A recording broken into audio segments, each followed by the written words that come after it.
Pode orar, Adri? Tá. Vocês estão me ouvindo? Sim. Tá. Senhor Deus, Todo-Poderoso, Pai amado, nós estamos aqui todas reunidas, Senhor. Nesse momento nós vamos abrir a Tua palavra, Senhor. E que a Tua palavra, Senhor, fale em nossos corações, nos dê visão espiritual. E que a Tua palavra, Senhor, possa, de alguma forma, mudar a nossa visão, os nossos pensamentos. E mudando os nossos pensamentos, mudar as nossas atitudes, Senhor.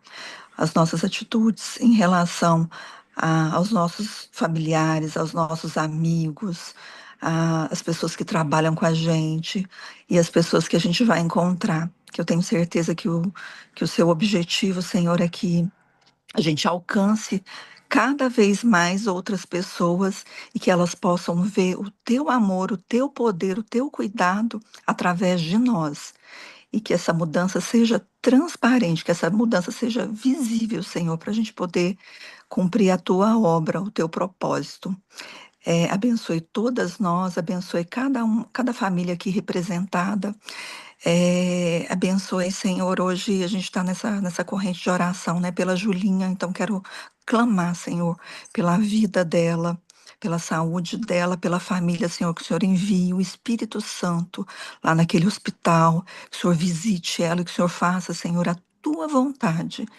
E que o Senhor cumpra o seu propósito lá e que o Senhor envie o Espírito Santo, Senhor, o teu Espírito Santo consolador para acalmar o coração da família, Senhor, da mãe, do pai, dos avós, de toda a família que estão sofrendo com ela lá, Senhor. Tenha misericórdia, Senhor, e nos abençoe. Nós te pedimos e te agradecemos, Senhor, em nome de Jesus. Amém. Amém. Pode ler, Cecília. Posso começar a ler? Pode ler, Pode. sim. A gente está em 2 Coríntios 5, né? Isaías. Ah, hoje é Isaías, perdão, é verdade. Qual que é? Ajuda Isaías aí, 5, Cecília. universitários. Isaías 5. 5. Isso. Chegamos em Isaías 5. Cheguei. Vou começar, tá? Amém. A parábola da vinha. Isaías 5. Agora cantarei ao meu amado o seu cântico a respeito da sua vinha. O meu amado teve uma vinha numa colina fértil. Ele cavou a terra, tirou as pedras e plantou as melhores mudas de videira. No meio da vinha, ele construiu uma torre e fez também um lagar. Ele esperava que desse uvas boas, mas deu uvas bravas. E agora, ó moradores de Jerusalém e homens de Judá, peço que julguem entre mim e minha vinha. Que mais se podia fazer à minha vinha, que eu não lhe tenha feito? E como, esperando eu que desse uvas boas, veio a produzir uvas bravas? E agora lhes darei a conhecer o que pretendo fazer com a minha vinha. Vou tirar a cerca que está ao redor, para que a vinha sirva de pasto. Derrubarei o seu muro, para que ela seja pisoteada. Farei dela um lugar abandonado. Não será podada nem cavada, mas crescerão nela espinheiros e ervas daninhas. Também darei ordem às nuvens, para que não derramem chuva sobre ela, porque a vinha do Senhor dos Exércitos é a casa de Israel, e os homens de Judá são a planta preferida do Senhor. Este esperava retidão, mas eis aí opressão. Esperava justiça, mas eis aí clamor por causa da injustiça.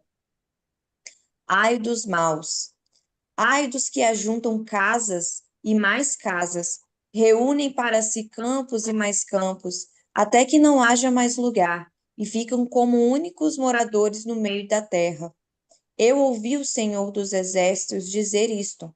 Na verdade, muitas casas ficarão desertas, até as grandes e belas ficarão sem moradores.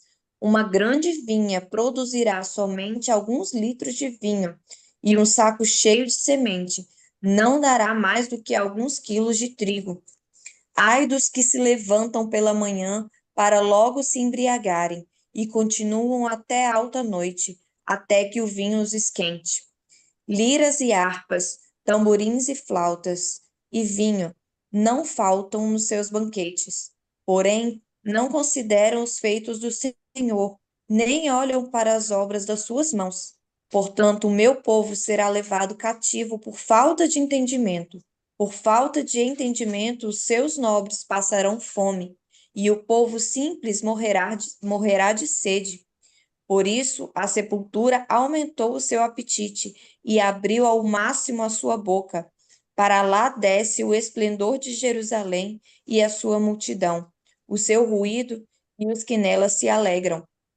Então o povo será abatido e as pessoas se humilharão, e os olhos dos orgulhosos serão humilhados. Mas o Senhor dos exércitos será exaltado em juízo. Deus, o Santo, será santificado em justiça.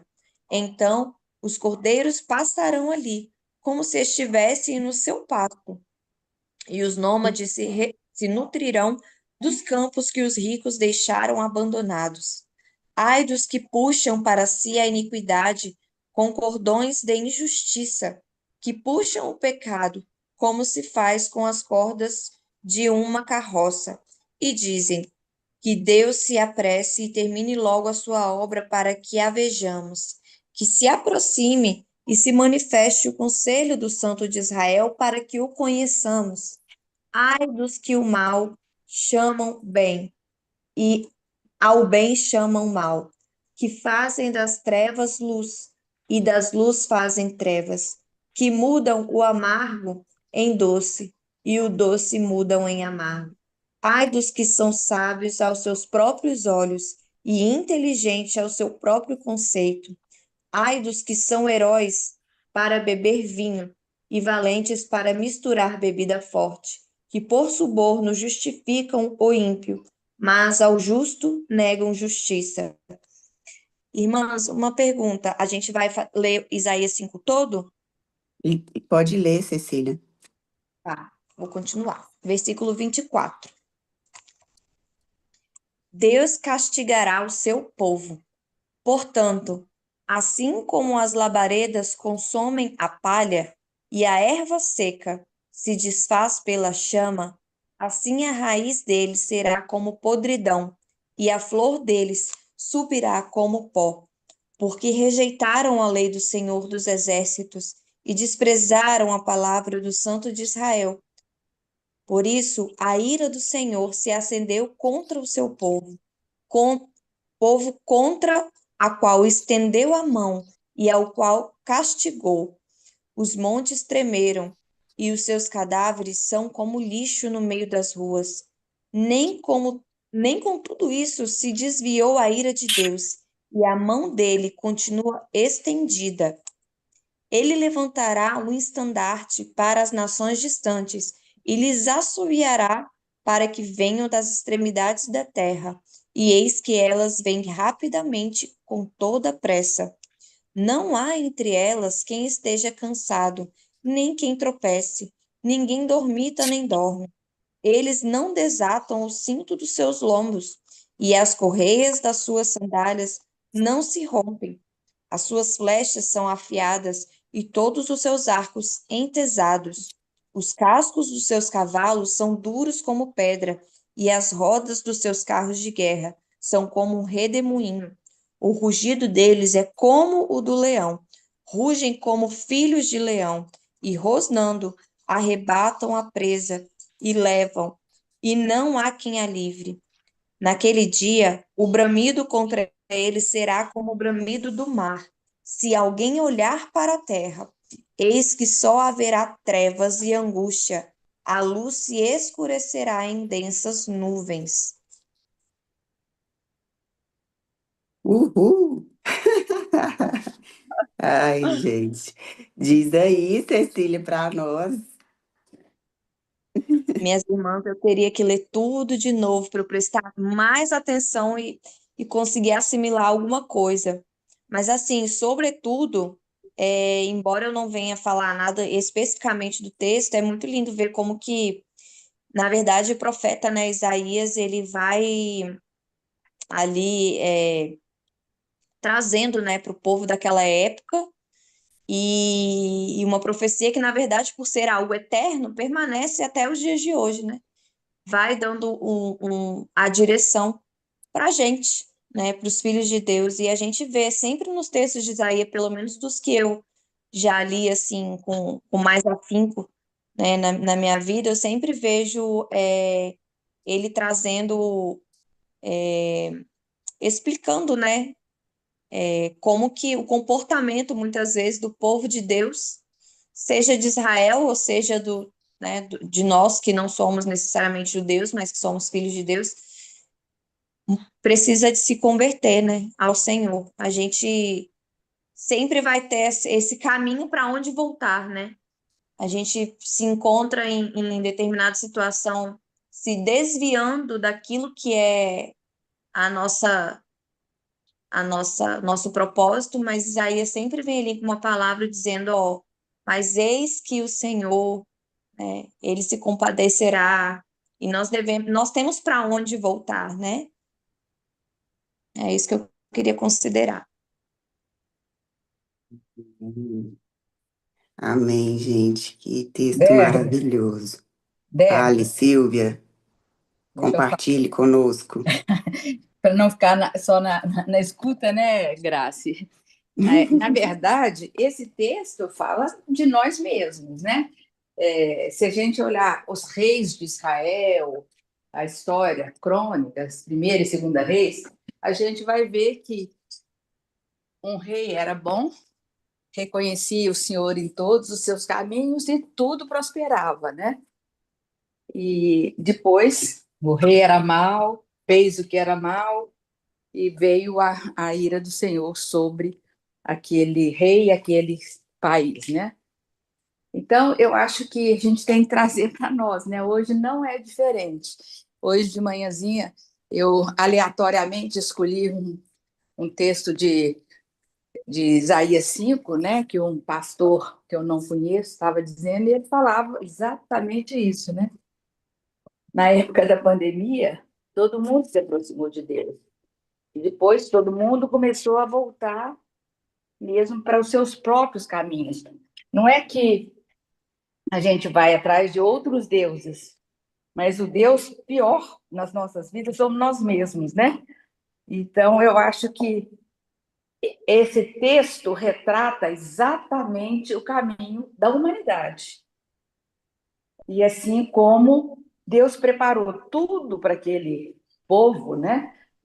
Para Israel, quando ele fala do vinhadeiro, né, que preparou a vinha, que pôs uma sebe, mas de repente esse povo, gente, eu subi a escada correndo, de repente esse povo faz o que era mal, né? E deixa tudo e vai atrás de outros deuses, né?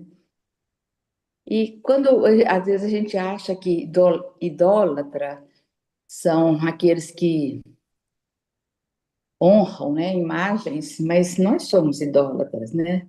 Nós somos idólatras daquilo que nós queremos demonstrar, né, daquilo que nós queremos que as pessoas pensem que nós somos. A gente quer ser bem visto, a gente quer sentir bem, a gente quer estar certo. Então, na verdade, esse egoísmo, né, esse egocentrismo é o nosso ídolo, né? Somos nós mesmos, né? Eu estou estudando um texto que eu não conhecia o autor, é Bob Mumford, não sei se alguém aí já leu alguma coisa. Ele fala da diferença do amor ágape e do amor eros, né? O amor ágape é esse Deus que prepara tudo para nós. Se no Antigo Testamento, né,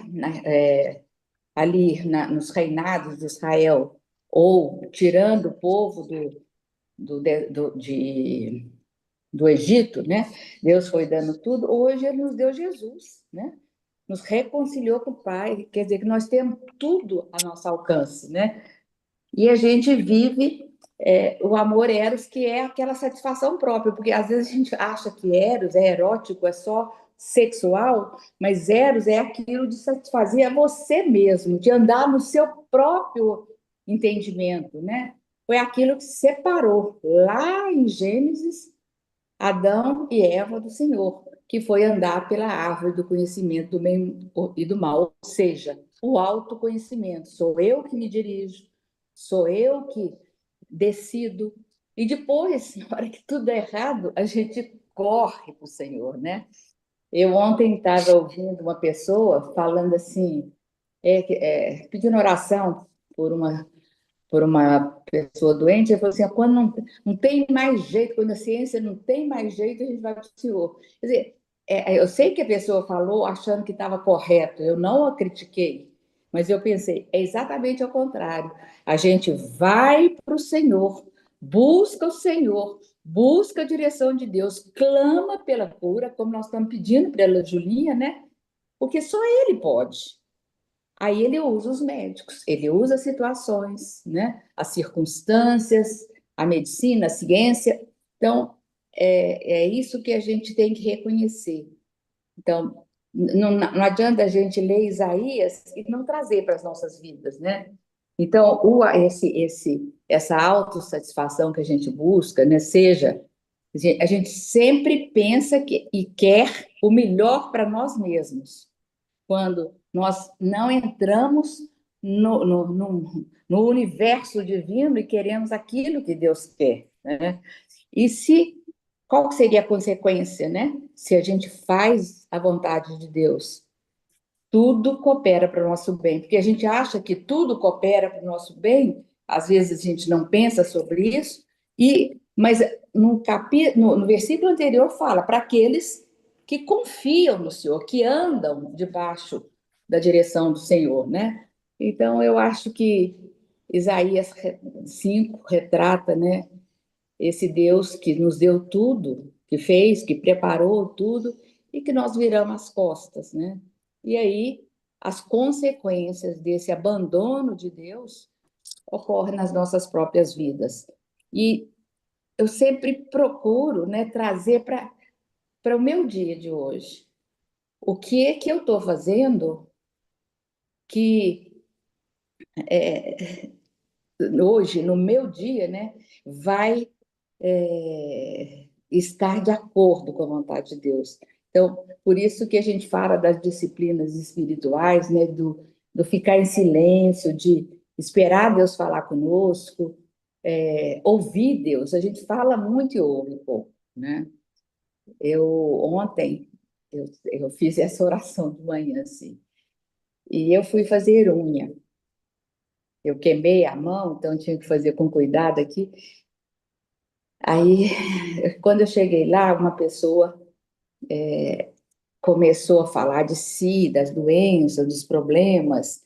Ela me perguntou se eu era de Goianésia e falou do relacionamento que ela tinha com a minha sogra, com o meu pai e tal. E eu falei, nossa, eu tenho que ir embora, o pessoal vinha almoçar aqui em casa.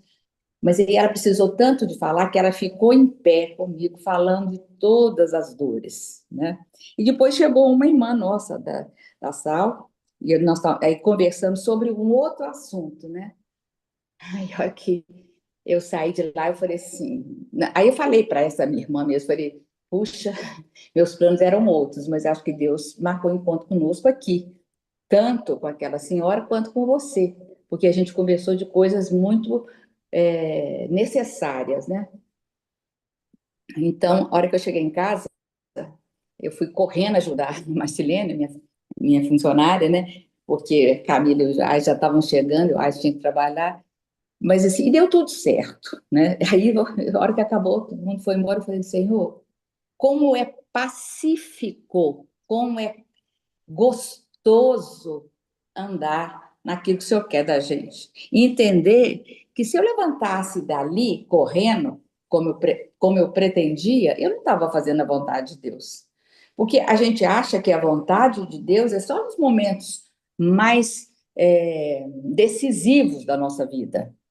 Então, é a hora que eu tenho que fazer uma mudança, é a hora que eu tenho que tomar uma decisão que muda muita coisa na minha vida. Não, é no dia a dia. É esse caminho que eu tenho tentado seguir, sabe?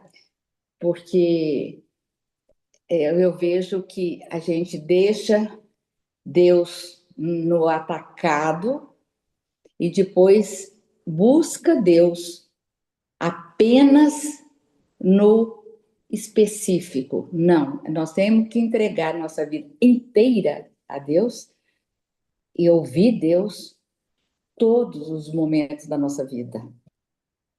E só assim, né, a gente vai estar efetuando a palavra de Deus.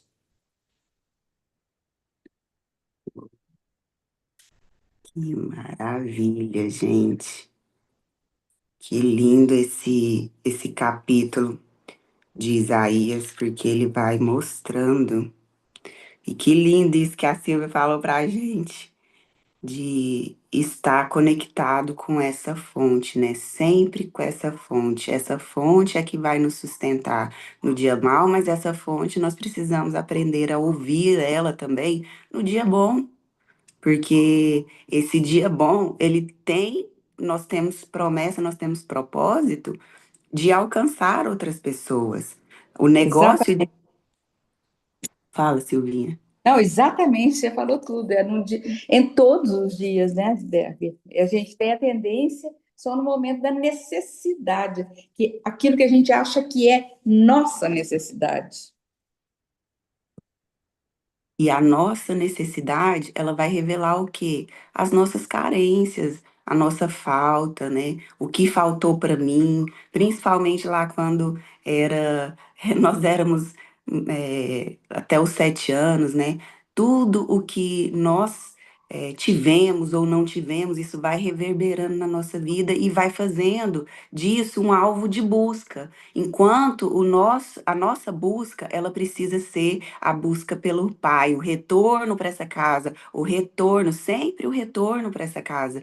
E Isaías, ele vai profetizar ali no contexto que nenhum de nós iria querer profetizar, gente. Não tinha igrejas lá, igual hoje a gente vê uma igreja em cada esquina. Então, assim, Brasil está assim fervendo, né?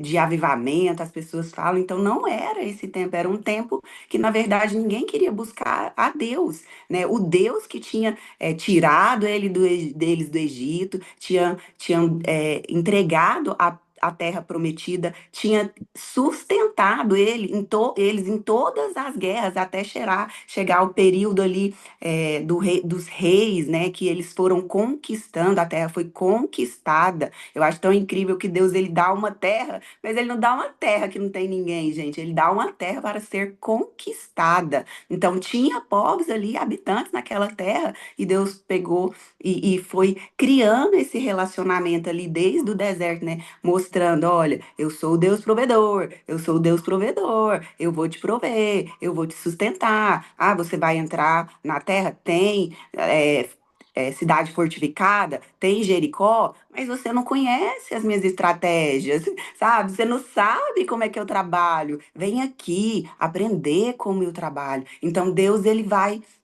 guiando o povo até chegar à Idade Áurea, né? Ali do rei Davi, as maiores conquistas. Davi tem uma ideia, vou fazer um templo. Gente, não havia templo. Davi, ele chegou num patamar assim que tudo já tinha sido conquistado. Eu vou fazer um templo para quê? Eu vou fazer uma casa para o meu Deus. Vou fazer uma casa para o meu Deus. E ele decide fazer isso no seu coração. E Deus, ele vai abençoando ele. Ele não constrói, por quê? Porque as mãos deles havia sangue. O filho dele constrói. E a partir daí, o reinado de Israel, ele vai se fortalecendo. As nações, elas vão conhecendo Deus. Então, o negócio de Deus é se fazer conhecido. Então, ele vai se fazer conhecido através de mim, através de onde eu colocar o meu pé, seja num salão de beleza para fazer a unha, sabe? Então, ele vai se fazer conhecido e ele nos dá esse privilégio de levar essa mensagem. Deus ele podia fazer sozinho, ele podia fazer da forma como ele quisesse. Não, mas ele decidiu fazer conosco. Então ele vai nos conduzindo, mas o povo abandona esse Deus. Ele começa a achar que é a última Coca-Cola do deserto, né? Nós conquistamos tudo. E aí começa a divisão dos reinos. E quando começa a divisão dos reinos, sabe o que acontece com Israel? Israel se enfraquece, gente. Porque aqueles povos que eles haviam conquistado, eles estavam ali em volta, eles queriam entrar. E aí Israel, ele começa a absorver a cultura dos outros povos, enquanto nós temos que absorver a cultura daquele do pai que nos criou, que está ali nos ensinando como que ele trabalha. Nós precisamos absorver essa cultura do céu. O povo começou a absorver essa cultura e trazer deuses para você. Ah, nós estamos aqui. Ah, nós precisamos agora de colheita. Qual que é o Deus da colheita? Sabe? Foi particulando Deus. Ah, agora eu preciso de ter um filho. Qual que é o Deus da fertilidade? E aí vai se desvirtuando, sabe aquele caminho fácil? Ah, aqui tem um Deus exatamente para o seu problema. Irmã, cuidado com isso, cuidado, porque o Deus é só um Deus. Existe somente um Deus. Não existe deuses, porque cada um daqueles povos tinham deuses e Israel foi absorvendo esses deuses e foi isso que determinou a queda. Quando Isaías profetizou, ainda não estava nesse patamar ele estava sendo ameaçado, somente ameaçado ali, ó. Um exército muito grande vindo contra ele, inclusive os seus irmãos, porque Isaías profetizou no reino do sul, que é o reino inferior, o reino do sul, mas os seus irmãos, que era o Israel do norte, o reino do norte, se associou com a Assíria, gente. Em- Pensa, o, o Império Assírio, o tanto que era grande, para oprimir ali o povo de Judá. E esse era o povo escolhido, eles eram a minoria, só que ali levanta Isaías. Levanta Isaías e vai falar assim: ai disso, ai daquilo, ai daquele que ajunta. Ah, você que quer cobiçar muitos bens, seu olho só está nos bens materiais, seus olhos estão só na cobiça, você só quer ajuntar mais. É ele que vai falar, ele fala, isso ele vai falando aqui, mais. Gente, isso é um estilo de vida hedonista, que é o quê? É o meu prazer. Ai, hoje a gente não quer sentir prazer. É o mínimo esforço, é a lei do mínimo esforço, é o máximo prazer e o mínimo esforço. Gente, isso não existe. Não existe fé, fast food, entendeu? Fé, McDonald's, não existe isso, gente. Então, nós precisamos tirar essa iniquidade do nosso coração e estender a mão. Estender a mão, por quê? Porque as pessoas estavam nas ruas, as pessoas estavam sendo injustiçadas, as pessoas estavam arrogantes, né? O seu orgulho, né? Nós conquistamos tudo, nós chegamos nesse patamar. Será que esse povo vai nos derrotar? Vai! Porque Isaías aqui profetizou e ele profetizou algo que aconteceu literalmente. Gente, tudo isso que Isaías falou que aconteceu. As pessoas ficaram chorando nas praças, os seus filhos foram levados, tudo aconteceu. E o que as pessoas estavam valorizando? O vinho, sendo que o vinho verdadeiro, gente, o vinho verdadeiro é o vinho do céu. O vinho do céu, Israel é chamado da vinha, por quê? Porque o vinho era um símbolo de alegria. Então Israel era para ser alegria para eles, mas era para ser alegria para o povo também. Você entendeu? Para todas as nações. Mas Israel saiu desse lugar. Então, hoje, Deus ele pega e fala assim para nós: olha, vocês estão vendo os ais aí de Isaías? Mas eu quero te dizer que volta para o lugar. Então, assim, volta para o lugar, cartas vivas, volta para o seu lugar que eu te chamei. Eu te chamei é para você ter uma cadeira, para você profetizar para as nações, para você ser essa alegria das nações, porque senão, sabe o que você vai acontecer? Quando você sair desse lugar, a sua proteção vai cair, então seus muros vão cair, as pessoas vão entrar e vão te pisotear, vão te esmagar. Por quê? Porque você saiu desse lugar de propósito. E o lugar do propósito é o lugar de proteção. O lugar melhor para você estar aqui na Terra, sabe qual é o lugar melhor para você estar na Terra? É o centro do propósito de Deus. Porque é isso que está garantido lá em Romanos 8:28, que a Silvinha já falou aqui. É isso que está garantido. Todas as coisas cooperam para quê? que é para aqueles que estão segundo o seu propósito. Que propósito é esse? É o propósito do meu objetivo? Não, vem aqui, fala assim, ó Deus, eu tenho esse objetivo, mas eu apresento ele ao Senhor em humildade. Em humildade, eu quero ser humilde para te ouvir. Me fala, é isso mesmo que o Senhor tem para mim? Porque a palavra fala, os seus pensamentos são um, mas os meus pensamentos são mais altos. Os seus pensamentos são mais altos. Então, gente, para gente alcançar essa altura, se a gente vai num monte, numa montanha que seja, a Silvinha estava subindo ali, já estava perdendo o ar. Mas você vai ver que o ar, ele vai ficando rarefeito. Ele vai ficando bem pouquinho, sabe para quê? Para você observar a batida do seu coração, para você escutar a sua respiração, para você saber que aquilo é só um sopro. A vida, ela é só um sopro. E se nós não estamos nesse centro do propósito de Deus, sabe, nada vale a pena. O meu propósito não é o mesmo da Silvinha, que não é o mesmo da Graça. Cada um é um propósito. Então não dá para você olhar para mim e falar assim, eu vou fazer isso, eu vou ser daquele jeito. Não vai, gente. Vocês precisam aprender que nós estamos lendo aqui, mas nós temos que continuar. A hora que lê aqui, ó, Leões Ferozes, o que que é isso? O que que a Bíblia fala disso? Ah, falou de um rei, o rei Acaz, que rei que é esse? Sabe, isso tem que gerar uma curiosidade no seu coração, porque quando a gente passa o feed ali e a gente vê um Reels, a gente vai lá, o que que é isso? Aí a gente entra. Aí depois a gente vai falar, nossa, que notícia é essa? Aí a gente vai atrás do famoso. O que que aconteceu com esse famoso? Gente, vocês levantam a mãozinha aí, se vocês quiserem falar, por favor. A gente vai indo seguindo isso. E aí a Bíblia vem com algumas coisas, alguns pontinhos de interrogação. A gente não segue, sabe? Vai, gente, vai seguindo a pista, vai seguindo. Se falou aqui no o texto uma coisa que você não entendeu, procure saber o que está acontecendo. O que está acontecendo com esse povo. Ah, se eu sou vinha, então se eu não me prontificar, se eu não me levantar, se eu não me posicionar no lugar que Deus me chamou, eu vou ser pisoteado? O que que é isso? O que que tá falando aqui?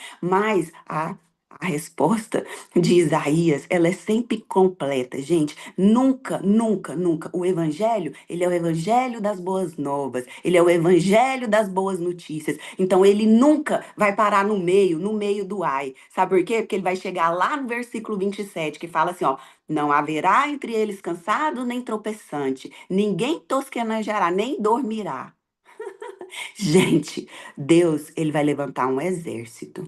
É um exército que levanta a sua espada e levanta o seu escudo, sabe? É um deserto que não tá apaisando assim, ó. Ai, o que que tá acontecendo? O que que tá acontecendo no mundo? Não, é um deserto, porque ele levanta a bandeira. Ele levanta. Quem que é esse ele? Gente, é o próprio Deus. Quantas vezes, depois vocês perguntam, quantas vezes fala o Deus dos exércitos aqui em Isaías? São várias vezes. Por quê? Porque o que vai livrar esse povo, e depois vocês vão ver que o que livrou o rei ali, onde Isaías estava profetizando, ele foi e fez uma aliança com o Egito. Você vê assim, a gente fala certas coisas do Egito, mas Isa, Ezequias fez uma aliança com o Egito, pensando que aquilo ia salvar ele. Mas sabe o que que realmente salvou? Salvou em uma noite. O anjo do Senhor foi lá e destruiu todo o exército assírio. O que é isso, gente? Isso é maior que uma bomba nuclear, isso é maior,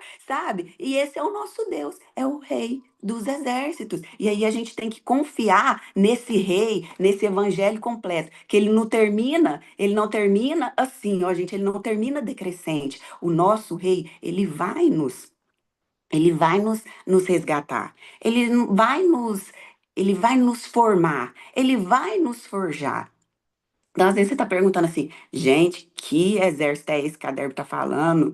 Esse exército é o próprio exército do nosso Senhor, do nosso Rei. Então, nós vamos sim levantar, nós vamos ser esse exército eficiente no Senhor, onde não nos cansamos, onde não tropeçamos, onde o cochilo, né, o sono, ele não vai nos alcançar. Gente, isso é melhor do que qualquer rebite, né, que as pessoas hoje tomam para ficar alerta. Não, gente, a gente tem que saber que o nosso alerta é o Senhor, é o Espírito Santo de Deus. E nele, somente nele, que nós vamos ter esse descanso. Gente, vocês me falam aí, quem quer falar aqui? Cadê? Cecília Amém. levantou a mão primeiro. Fala, Ceci. Posso falar? Tá bom, vou falar. É rapidinho que eu queria comentar. Na verdade, eu ia comentar algumas coisas, mas aí a Derby foi falando, falei, ih, já não vou falar mais. Mas eu. Glória a Deus, né? A vida do corpo é muito maravilhosa. Mas aí eu vou comentar a respeito do versículo 4 e 6, aí eu vou só reler aqui para lembrar, né? O versículo 4 fala: Que mais se podia fazer a minha vinha que eu não lhe tenha feito? E como esperando eu que desse uvas boas, veio a produzir uvas bravas? Aí no versículo 6 fala lá no final: Também darei ordem às nuvens para que não derramem chuva sobre ela. E aí eu tava relendo essa parte, eu parei para pensar, falei, caramba, às vezes a gente vê algumas coisas na nossa vida não prosperando, né? E na verdade isso reflete muito o cuidado do Senhor. Porque, por exemplo, uma flor, uma planta, seja qualquer que seja, precisa da água da chuva para ela crescer, né? Para ela dar o fruto dela, ela precisa da água.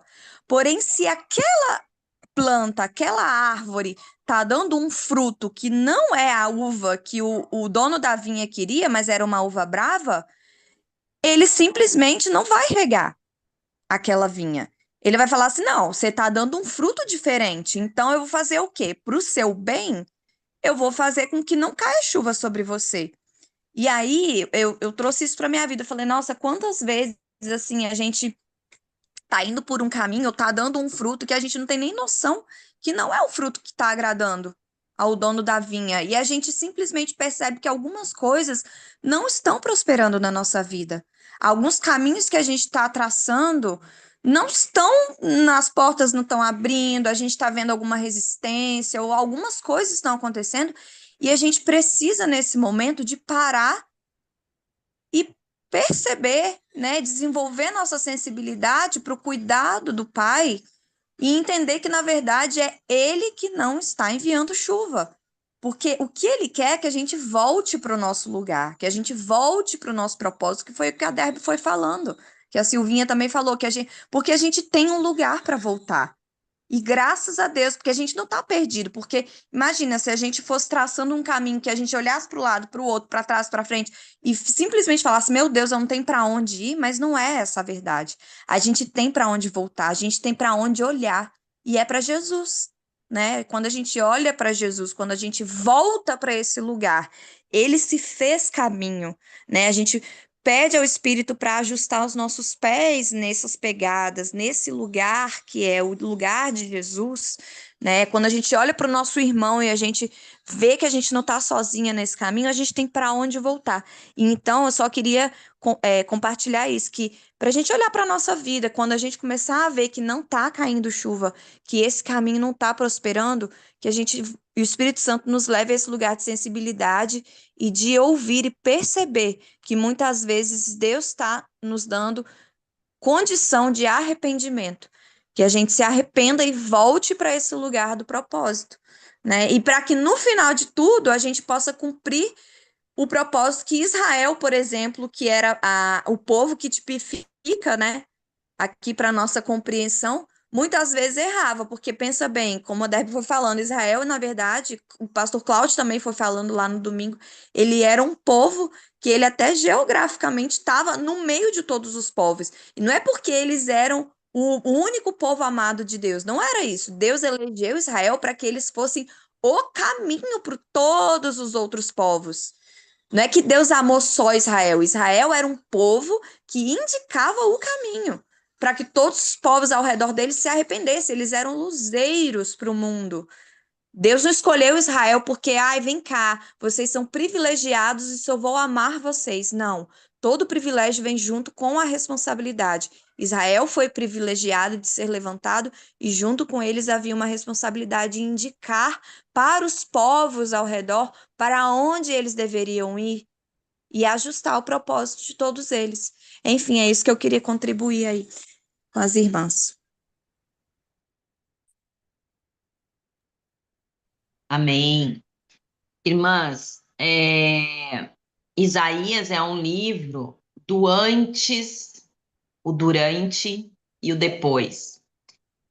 Vocês já perceberam que e esse texto, ele tem 3 partes, né? Ele traz uma introdução linda dessa parábola. Ele tem um começo, um meio e um fim. Ele tem uma história e uma justificativa. E você já reparou que Deus fala por parábolas para nós, por amor? Isso é uma manifestação de amor, ele falar por parábolas. Às vezes, ao longo da Bíblia, a gente vê Deus falando com a gente como se ele estivesse falando com uma criança. Você já reparou isso? Às vezes ele nos trata como criança, com cuidado no falar, no expor. E daí ele vem com essa parábola da vinha, onde ele preparou a terra, colocou os frutos, tratou, adubou, cuidou, e ainda assim começou a dar frutos amargos. Isso fala sobre o povo de Israel, isso fala da gente hoje. Aí ele vem com os ais. Vocês viram aqui os ais? A Bíblia, ao longo da Bíblia, esse manual riquíssimo que a gente tem, que é um manual de vida, ele tem várias listinhas para a gente seguir. Você já reparou nisso? Aqui tem os ais, lá em Efésios tem os frutos do Espírito, pois são listinhas para a gente seguir. Tem os frutos da carne, que são listinhas para a gente não seguir. Aqui tem mais uma listinha, são 6 ais. Ai daquele que junta para si, ai do orgulhoso, ai não sei o quê. E daí ele vem, ele traz a história e explica, e daí ele vem com o juízo, e fala sobre o juízo. E Isaías, ao longo de Isaías, a gente vai ver muito essa cronologia acontecendo, ele trazendo muito amor e explicando, e daí falando sobre o comportamento do povo, e daí ele vindo com o juízo. Então a Bíblia, ela fala e relata fatos atuais, mas ela é um livro de antes e de agora e do depois. E no final das contas, tá tudo se repetindo. Que as meninas já falaram aqui e eu vou repetir. No fundo, a gente só está buscando os nossos próprios interesses. É a nossa casa, é a nossa saúde, é nossas finanças, é não sei o quê, é não sei o quê, não sei mais o quê.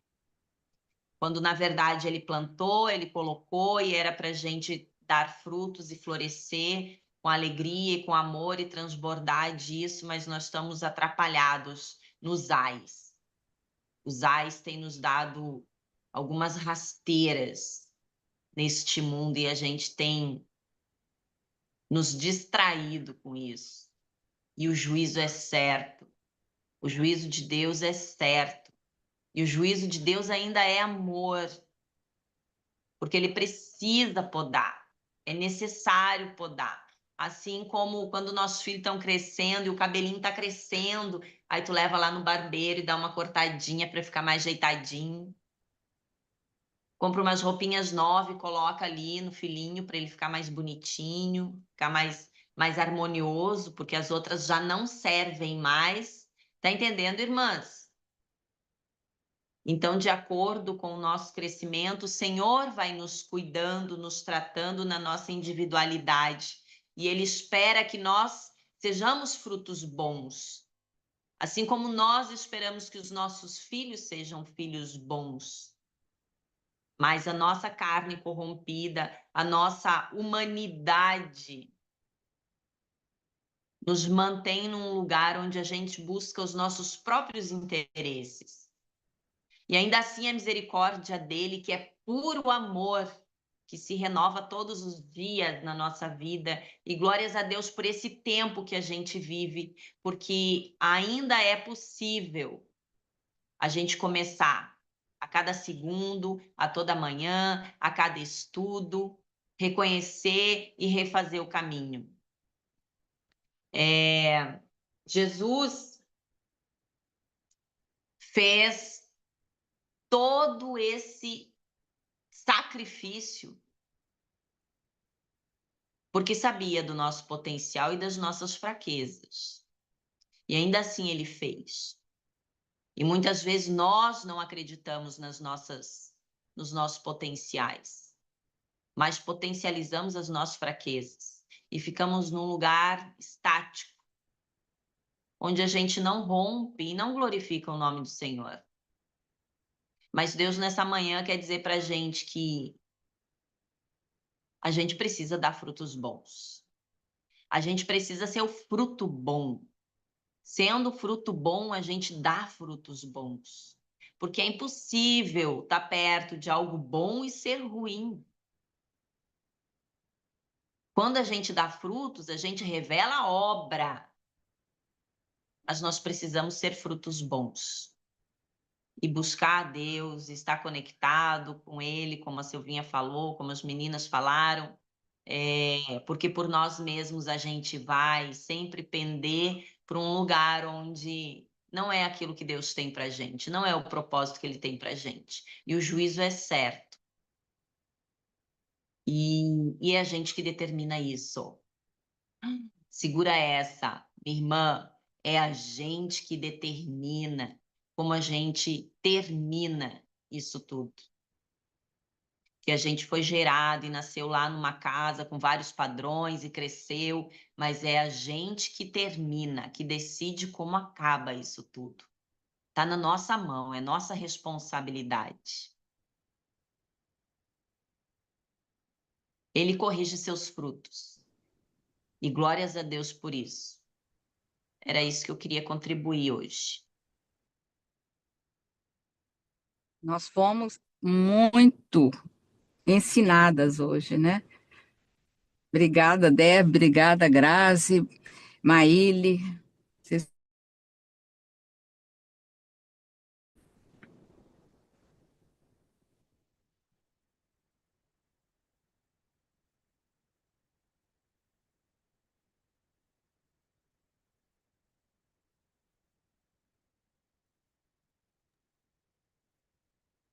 Meninas, mais alguém quer Tá falar? Quer mudo, compartilhar Silvia. alguma coisa? O seu tá Seu áudio mudo. seu áudio parou, Silvinha. Alguém mais quer compartilhar? Meninas, quer repartir um pouquinho o que o senhor falou agora sobre esse estudo? Se Oi, não, quero um pouquinho. Quero um pouquinho só de algo que eu me lembrei, que é sobre o que o Senhor fala, né?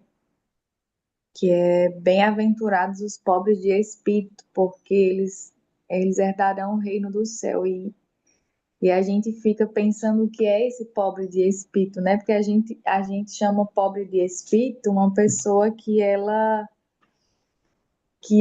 por exemplo, no nosso cotidiano, chamar uma pessoa que é pobre de espírito é como se fosse algo assim, não, essa pessoa quase medíocre. é isso.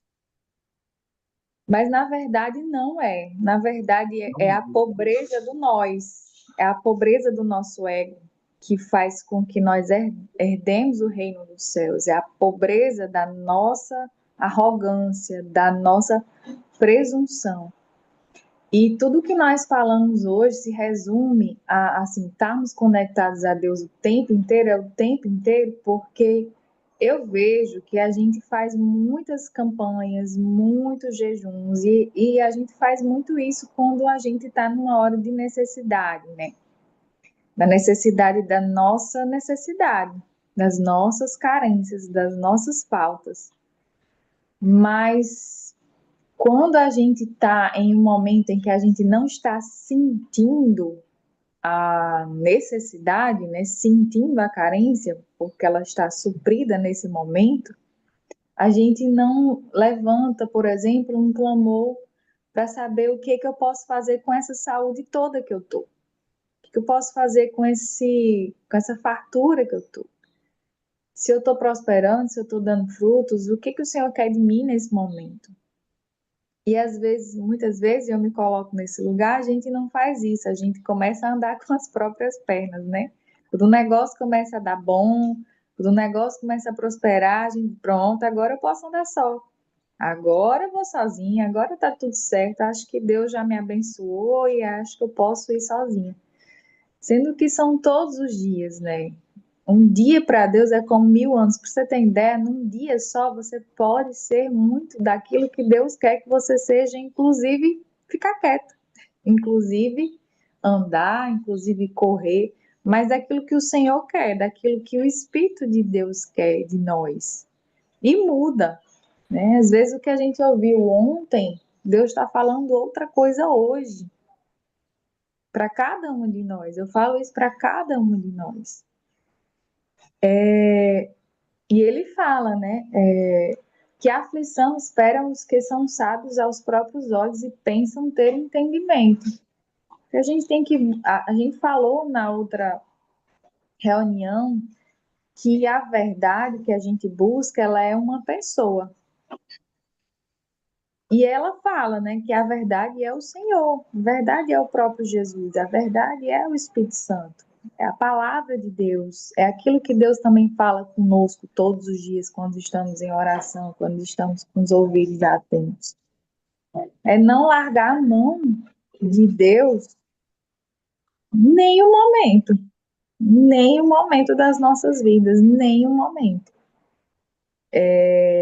Isso tem ferido muito meu coração no sentido de, assim, a gente não consegue ser bom, gente. A gente não consegue, assim, a gente não consegue. Se a gente não tiver o Espírito, é simplesmente, se você olhar, se você for analisar, é por alguma intenção que ela não é boa, sem propósito. É uma intenção má, é uma intenção de bajular alguém, é uma intenção de ter algum benefício próprio, é uma intenção de passar uma imagem boa para alguém. Mas quando a gente faz o bem com o propósito, com o próprio desejo que o próprio Senhor colocou em nós, aí sim é a intenção boa. Aí sim é onde a gente encontrou um fruto que é verdadeiro, é um fruto que dá fruto bom, é um fruto que é doce, é um fruto que quando alguém come, se sacia e não passa fome. Porque aquele fruto não foi produzido por carências, por necessidades, mas por vocação, por propósito, pelo Espírito. Eu tenho exercitado muito, assim, quando vou orar, pedido ao Espírito Santo, que, assim, no meio da oração, assim, eu falo assim, Espírito Santo, me conduz aqui, me enche de ti, me enche, porque, assim, quando eu vou orar só, sabe, parece que eu vou só para falar, só para ter o que dizer, só para dizer que eu cumpri a cartilha da oração. Eu me sinto meio vazia, me sinto que aquelas palavras foram soltas. E a gente tem que clamar ao Espírito Santo o tempo inteiro para que ele nos encha, nos fira com o desejo dele, sabe? É ir para a igreja, desejando ir para a igreja. É ter esse encontro aqui, desejando esse encontro, desejando, sabe? Com fome disso aqui. E a fome disso aqui, quem dá é o Espírito Santo. A fome pela palavra, a fome de ler, é o Espírito Santo que nos dá. Se não for ele, se não for a gente clamar ao Senhor, misericórdia, graça do Senhor nas nossas vidas todos os dias, a gente vai fazendo isso aqui como um simples rito. E vira comum, e vira cotidiano, e vira rotina. E as coisas vão passando, e o tempo vai passando, e você vai começando a andar pelas suas próprias pernas, pelos seus próprios olhos, pelas suas próprias convicções. Então é pedir a Deus a fome dele, qual é a fome do Senhor, qual é o desejo do Senhor, qual é o desejo que o Senhor quer atravessar o meu coração hoje, sabe? Eu relaciono muito a cumprir rito com o desejo de fazer aquilo, sabe? Você desejar algo. De tanto que a gente se encontra com as meninas, né, para clamar a Deus, né, meninas? A gente sente saudade uma da outra. É bonito de ver isso, que Deus coloca esse desejo em nós, desejo de... Eu me lembrei de Graça, eu tô com saudade dela, eu tô desejando falar com ela, eu estou com fome de ter uma comunhão com ela. Olha como é lindo quando é Deus quem faz, quando vem de Deus para nós, quando é de Deus, quando é do céu para a terra, quando desce, sabe? Quando atravessa o nosso coração. O meu desejo, minha palavra hoje é que a gente seja ferido, nós sejamos feridas no nosso coração pelo desejo, pelo anseio, pela fome. A fome que Deus tem, a fome que o Espírito Santo tem. Qual é a fome? Qual é o desejo do próprio Senhor? Me lembrei também ontem, numa reunião que estava só eu, a Aline, a Ednaí, e a gente se ligamos por desejo. Atendemos um telefone uma da outra por desejo, e não mais por assim, eu vou cumprir um rito. Eu preciso ouvir essa palavra aqui, porque isso aqui, sei lá, vai que tem alguma palavra para mim, eu estou precisando, e aí eu não. Eu cliquei na ligação por desejo de ouvir a voz das minhas irmãs. E aí, quando a gente estava conversando, a gente falou sobre isso, né? Sobre os desejos do nosso coração, sobre ter a fome que Deus tem, sobre sermos atravessadas por isso, pela vontade de Deus. E sofrermos quando o outro não está seguindo a vontade de Deus. O nosso sofrimento é esse. O nosso sofrimento é olhar para alguém que está cheio de amargura, cheio de presunção, cheio de amargura, de arrogância. Não é achar ruim aquilo, não é ficar chateado com aquilo, mas é sofrer, porque a gente sabe que quem poderia salvar ele deseja salvar essa pessoa desse lugar de presunção, de arrogância, de olhos altivos. Ele deseja salvar essa pessoa a todos os momentos. Acontece que ela ainda não quer. E o nosso sofrimento é esse. Nós sofremos como cristãs de ver alguém padecendo, de ver alguém sofrendo, porque ela não quer buscar Deus, ela não quer o temor do Senhor. Ela não quer, então assim, ela despreza os mandamentos, ela despreza é isso que o Senhor está falando, é o desprezo por aquilo que o Senhor tem para nós. E aí, como a Cecília leu, né? O que mais poderia ter feito pelo meu vinhedo que eu já não fiz? O que foi que Deus fez por nós? Morreu na cruz por nós, pagou o preço por nós, derramou o sangue por nós. Então a gente clama por esse sangue, a gente clama, porque agora nós temos esse nome, o nosso nome não é mais assim, aquilo que eu fiz, aquilo que eu deixei de fazer, o pecado que eu cometi, os sofrimentos que eu passei, não, o meu nome é Cristo, o meu nome é corpo de Cristo. Eu me agarro a essa verdade de que eu sou parte de um corpo. Então Deus olha para mim como Ele olha para Cristo.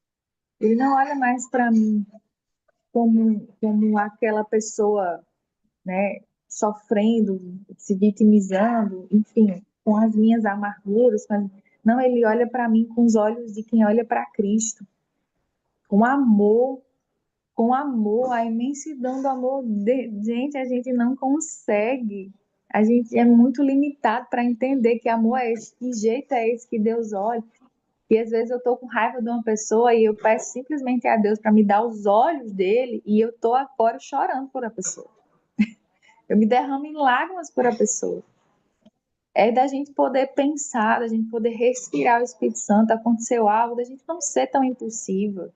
Sei lá, me dá um tempo, deixa eu falar, me dá um tempo, deixa eu ir ao banheiro, me dá um tempo, eu vou aqui lavar meu rosto, eu vou para a gente poder saber o que é que Deus quer daquela situação, o que é que o Espírito Santo quer dessa. Eu me coloco nesse lugar, eu estou falando aqui, eu estou falando para mim também.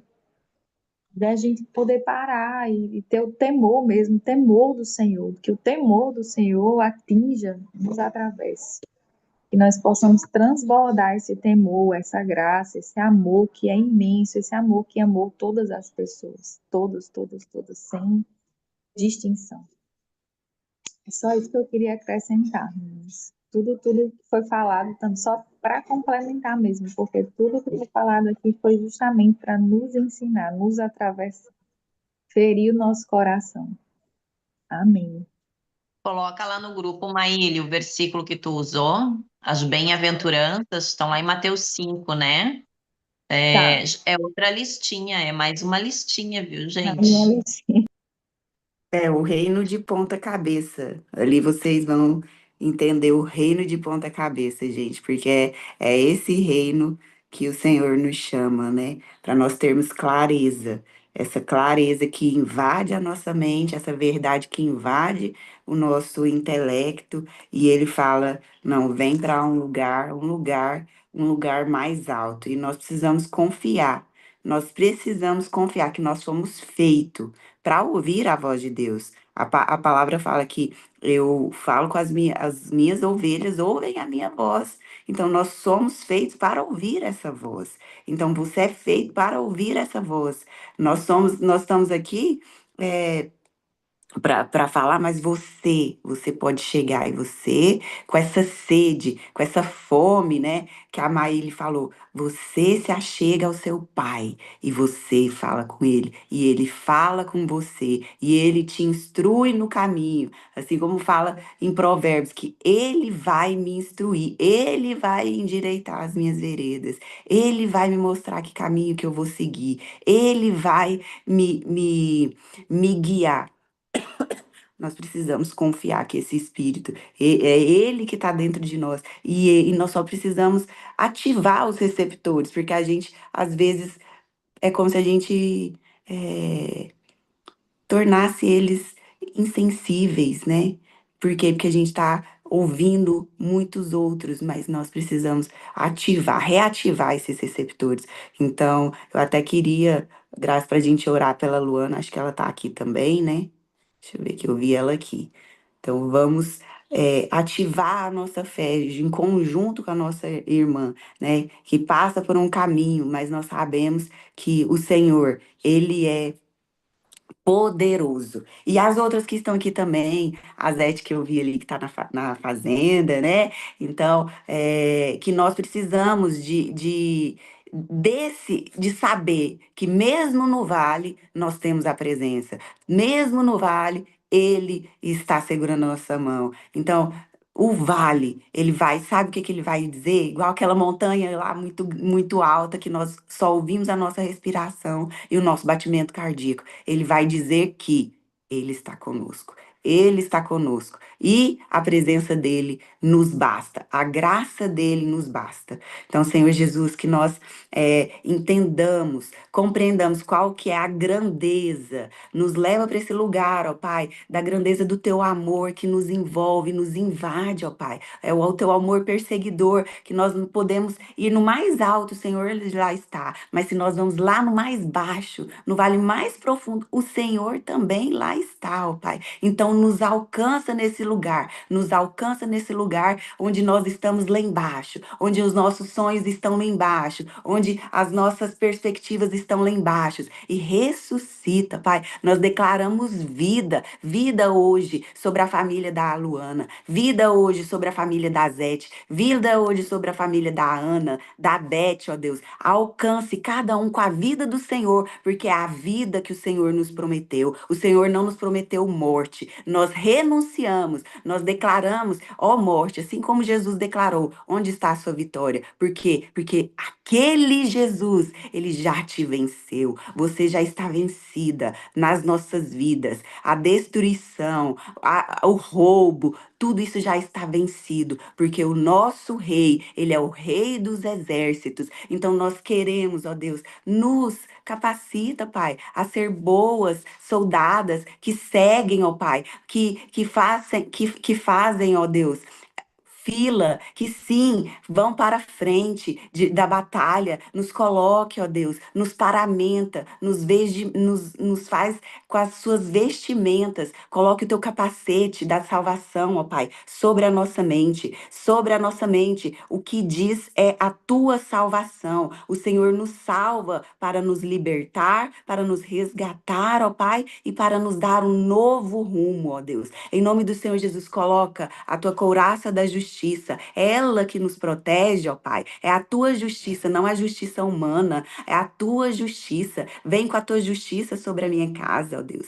Coloca, ó Deus, nas minhas mãos, ó Pai, o escudo da fé. Nós nos apropriamos da fé, ó Deus. Nós nos rendemos à fé que é o Senhor que nos dá. O Senhor fala para nós pedirmos, então nós pedimos, dá-nos mais fé, ó Pai. Assim como aquele pai que chegou e falou assim: eu não tenho tanta fé a Jesus, eu não tenho tamanha fé, mas a fé que nós temos, Pai, o Senhor venha regar para que ela se multiplique, ó Pai. Coloque em nós, ó Pai, a espada da verdade. A tua palavra é a verdade. A tua palavra que me guia na verdade, ó Pai, e nos coloca os calçados da preparação do evangelho da paz. Então, o que nós anunciamos é a paz. Então, que essa paz invada o nosso coração, porque nós clamamos, é o Rei dos Exércitos, e é Ele que vai determinar a paz. Nós confiamos na paz para o Brasil, nós confiamos na paz para os nossos estados, ó Pai. Nós confiamos a paz para a nossa cidade, nós confiamos a paz para o nosso setor e nós confiamos a paz para a nossa casa, é no Senhor, ó Pai. Então nos coloca como nesse escudo, ó Pai, para que nós sejamos sim inspiradores da paz para os outros, que as pessoas hora que olhem para nós, elas verão como que a pessoa está vivendo isso com essa serenidade, mas ela não é nossa, ela é do Senhor. Como que a pessoa está vivendo isso com essa alegria, esboçando um sorriso no rosto, mas essa alegria não é nossa, ela é do Senhor. Então nós abrimos espaço no nosso coração para o que o Senhor reine no nosso coração. Nós recebemos mais do Senhor, ó Pai. Nós temos mais do Senhor, ó Pai. Nossa vida cabe mais do Senhor, ó Deus. Por isso que nós saímos do centro, para que somente o Senhor permaneça no centro, em nome do Senhor Jesus.